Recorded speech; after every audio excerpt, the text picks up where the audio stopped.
పూరా లోకల్. దేశవ్యాప్తంగా 4వ విడత పోలింగ్ ప్రశాంతంగా జరుగుతుంది. 9 రాష్ట్రాలలో ఒక కేంద్ర పాలిత ప్రాంతాల్లో సుమారుగా అంటే 96 మంది లోక్సభ స్థానాలకు పోటీ జరుగుతుంది.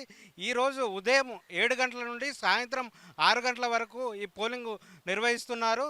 ఆంధ్రప్రదేశ్, ఒడిశా 2 రాష్ట్రాలకు చెందిన ఎంపీ ఎలక్షన్లతో పాటు అసెంబ్లీ ఎన్నికలు కూడా ఈ ఎన్నికలు జరుగుతున్నాయి. అదే కాకుండా ఈ తెలంగాణ విషయానికి వస్తే 17 లోక్సభ స్థానాలకు ఈరోజు ఎన్నికలు నిర్వహిస్తున్నారు.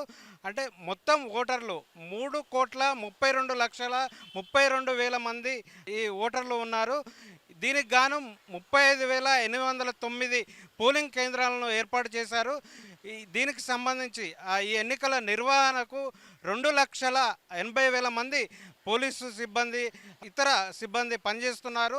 అదేవిధంగా అంటే ఈ ఎన్నికలు 13 అసెంబ్లీ నియోజకవర్గాలకు సంబంధించి సమస్యాత్మక ప్రాంతాలైన ఆ నియోజకవర్గాలకు సంబంధించి ఉదయం 7 గంటల నుండి సాయంత్రం 4 గంటల వరకు పోలింగ్ జరిగే అవకాశం ఉన్నట్లు ఈసీ వెల్లడించారు.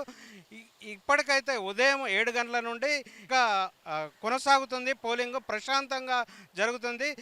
ఉదయాన్నే ఓటర్లు పోలింగ్ కేంద్రాలకు బారులు తీరి వచ్చి తమ ఓటు హక్కును వినియోగించుకున్నారు.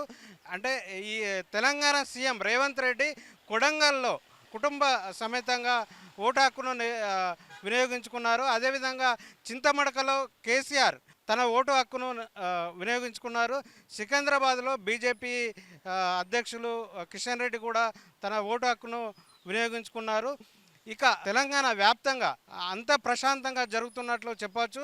1 గంట వరకు అంటే మధ్యాహ్నం 1 గంట వరకు 40.13% పోలింగ్ శాతం నమోదైనట్లు ఈసీ అధికారులు వెల్లడించడం జరిగింది.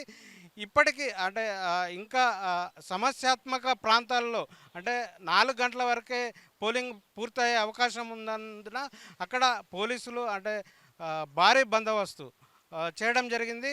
ఇక మిగతా చోట్ల అంటే సాయంత్రం 6 గంటల వరకు ఈ పోలింగ్ జరగనున్నది. ఇక ఈరోజు పోలింగ్ తెలంగాణలో 80% వరకు పోలింగ్ ఉన్నట్లుగా అంటే ఉంటుందని అంచనా వేస్తున్నారు ఈసీ అధికారులు. ఇప్పటికే పోలింగ్ సరళిని పరిశీలిస్తున్నారు.